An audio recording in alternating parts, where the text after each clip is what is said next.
ഫ്ലക്സുകൾക്കും വിനയൽ പ്രിന്റുകൾക്കും മുമ്പ് ചുവരെഴുത്തും മതിലെഴുത്തും മാത്രം സജീവമായിരുന്ന ഒരു തെരഞ്ഞെടുപ്പ് കാലം നമുക്കുണ്ടായിരുന്നു. 4 പതിറ്റാണ്ടുകൾക്ക് മുമ്പ് അത്തരമൊരു കാലത്തിൻ്റെ ചുവരെഴുത്ത് ഇനിയും മായത നിൽപ്പുണ്ട് വയനാട്ടിൽ. ചെമ്പ്ര എരുമക്കൊല്ലി നമ്പർ 2-ലെത്തിയാൽ പാടിമുറിയിലെ ചുവരിൽ 2 കാലങ്ങൾ കാണാം. ഒന്ന് 1980, മറ്റൊന്ന് 2024. അന്നും തെരഞ്ഞെടുപ്പിന് വീറും വാശിയും ഉണ്ടായിരുന്നു. ഇന്നും അതിന് മാറ്റമൊന്നുമില്ല. ചെമ്പ്രമലയ്ക്ക് താഴെ തേയിലക്കാടുകൾക്ക് നടുവിലായി ഒരു ഗ്രാമം.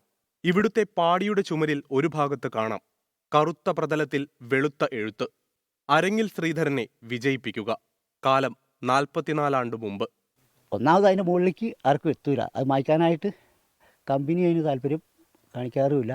തെക്കോട്ടുള്ള കാറ്റ് ഈ ചുമരുമ പതിക്കാതിരിക്കാൻ അന്നത്തെ കാലത്ത് ചുമരിൻ്റെ 2 സൈഡും ഈ എസ്റ്റേറ്റിൻ്റെ ആൾക്കാരെ വിട്ടിട്ട് ബ്ലാക്ക് പെയിൻ്റ് അടിപ്പിക്കും.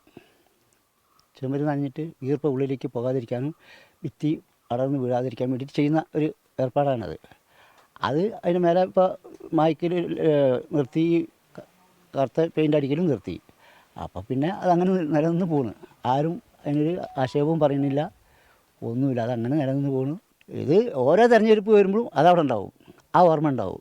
അന്ന് ജനതാ പാർട്ടി ഐക്യമുന്നണിയിലായിരുന്നു. പക്ഷേ തെരഞ്ഞെടുപ്പിൽ CPIM-ലെ ഇമ്പിച്ചി ബാവ വെന്നിക്കൊടി നാട്ടി. കോഴിക്കോട് മണ്ഡലത്തിൽ ചെങ്കൊടികൾ ഉയർന്നു. നല്ല വർക്കാം പാടുക സാർ, എല്ലാ വീട്ടിലും കയറും. രാത്രിയൊക്കെ നല്ല ജമത്തിന് മുദ്രാകം പിടിച്ച് പന്തം കെട്ടി മുദ്രാകം പിടിച്ച് നടക്കലായിരുന്നു.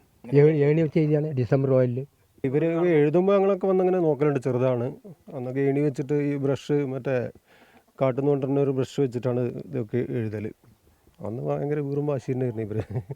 അരങ്ങിൽ ശ്രീധരൻ പരാജയപ്പെട്ടെങ്കിലും ഈ ചുവരെഴുത്ത് ഇങ്ങനെ തോൽക്കാതെ നിൽക്കുന്നു.